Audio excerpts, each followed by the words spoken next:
Github Copilot is a generalist. It's a little bit good at everything. And that works well for a lot of use cases. But maybe you are looking for something more specialized. Something that can take on a specific persona in your developer team. Think of security reviews, planning without touching files, or checking version numbers. This is where agent files come in. In this video, I'm going to talk you through everything you need to know about agent.md files for GitHub Copilot. First, what are agent files? As I said, GitHub Copilot out of the box is a generalist. It's good at everything, and that means it's optimized for nothing. Agent files fix that. So what you can do with agent files is create specialists.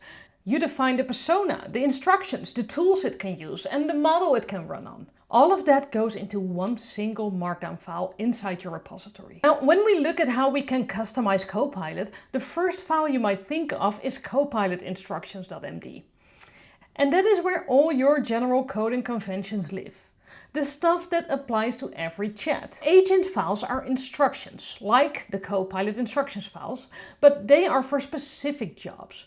So you could have a security reviewer or a version auditor, a PR reviewer that nitpicks everything. The sky is the limit here.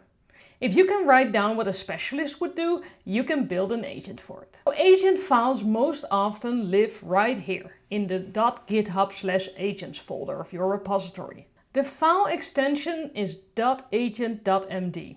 So for a security reviewer, you would have something like .github/agents/security-reviewer.agent.md. Now the file itself, it has two parts.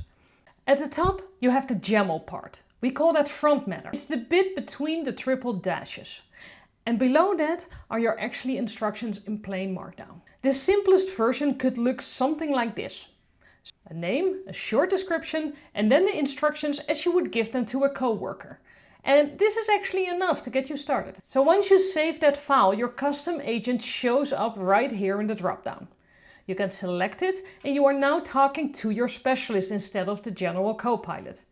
If you want to use it at github.com, you will first have to commit it and push it, and then it will become available there. If you prefer the Github Copilot CLI, you can use the /agent command. You type it right here in the terminal and your agent is loaded. Now, there are actually 3 scopes where agent files can live, and it does matter which one you pick. The first one is a repository scope. So that's the .github/agents folders we just looked at.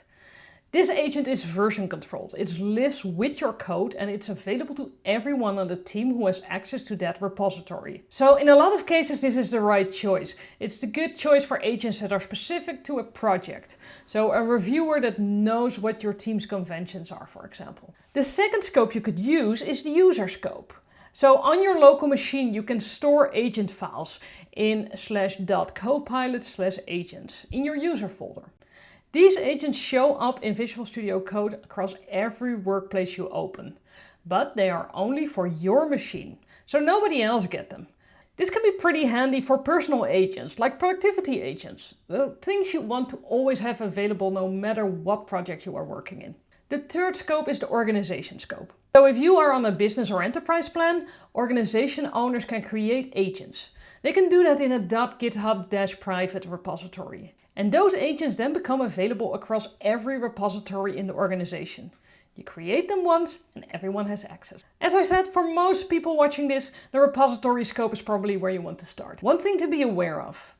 The instructions in your agent file are part of the context window on every request you make through that agent. So they are not free. It's good to keep the instructions tight. But we'll get back to that when we talk about writing good instructions. Now, before we go any deeper, I want to show you the best reference example that you already have. And that is the built-in plan agent. The plan agent comes with GitHub Copilot by default. Its job is to create an implementation plan without touching a single file. And the way it actually enforces that is really instructive for your own files. So it's a good example. If you want to find those instructions, you can click on the Agents menu and then Configure Custom Agents. At the bottom of this menu, you can see the plan agent and then you can view the instructions. So look over here, we can see it says it's not allowed to edit anything. And it says so in multiple places. So apparently repetition is helping. AI does seem to take repeated constraints more seriously than if it's only mentioned once. And apparently it's also sensitive to caps lock. Well, whatever works. Now, let's look at the YAML part, because this is where we can see that there's a few more options than just the name and the description. We can see tools, agents, hands-off, a lot of extra customization we can do. So let's walk through them for our own agents. First, let's talk about tools. By default, an agent has access to all available Copilot tools. So read, edit, search, run commands, everything that's configured in MCP servers. The plan agent here only has read and search tools. Edit tools are not listed. So even if the agent would decide to ignore its instructions, and we all know that sometimes it will because it's AI, it literally cannot make changes. So by allowing it to only use these tools, we have a far more effective way to make sure that the AI actually does as it is asked. It's good to know when you set the tools in VS Code, you can click Configure Tools right here, and then you can make use of the drop-down menu to select the tools that you want to assign to the agent. So this is pretty powerful for agentic workloads. Your deployment agent gets the deployment tools. Your database agents get the database tools. And nobody gets everything unless they actually need everything. The funny thing is that I have actually seen the plan agent try to edit a file and then it didn't have access to the tools, and it would report back saying I wanted to make this change, but I don't have the tools. And that's exactly what you want. So the text instructions are always sort of a guideline. The tool restrictions are a wall it will hit. Now, another great option in my opinion. You can set a specific model for each agent. So the idea is simple. You already know what each agent does. So you can match the model to the task. A planning agent that needs a lot of reasoning, use a bigger model. But a quick linter that just checks formatting, that could do with a faster and cheaper model. This is something that at this point you actually cannot do with skills and the custom instructions. So it's very powerful, especially if you tend to forget to switch models according to the job, because I know I often do, and I will have Opus writing documentation for me. Do be careful though that this only works in VS Code and the Copilot CLI. It doesn't work on copilot.com. The next option, you can define hands-off in your agent files. So a handoff is a button that appears at the end of the agent's response in Copilot chat. And when you click it, Copilot switches to a different agent with a pre-written prompt already filled in. Again, you can see this in practice in the plan agent. It's pretty cool that this is something you can build. We have a few settings we can put in when we do a handoff. So for example, if we put send to false, it means that the prompt is pre-filled, but you still have to confirm before it actually sends it. Which is great for anything where you want a human to review before the next step actually runs. If send is set to true, it will run immediately. You can build full workflows out of this. A research agent hands it off to a planning agent. The planning agent hands it off to an implementation agent. Each one is scoped to do exactly its job. You can pretty much create an orchestration right here in your agent files. Of course, it's not fully autonomous because there's still a human in the loop, but this is a pretty good start. There are more options to set in the YAML, but I think these are the most important ones to start off with. I will add a link to all the options in the description. We've covered the YAML part. Let's talk about what actually works when you're writing the instructions. I do want to mention that what I'm going to list off are not requirements. This is more like guidelines. It might help you get better results. So first, let Copilot create your first setup. It takes AI to instruct AI, right? So you open Copilot chat, you type create agent, and you describe what you need.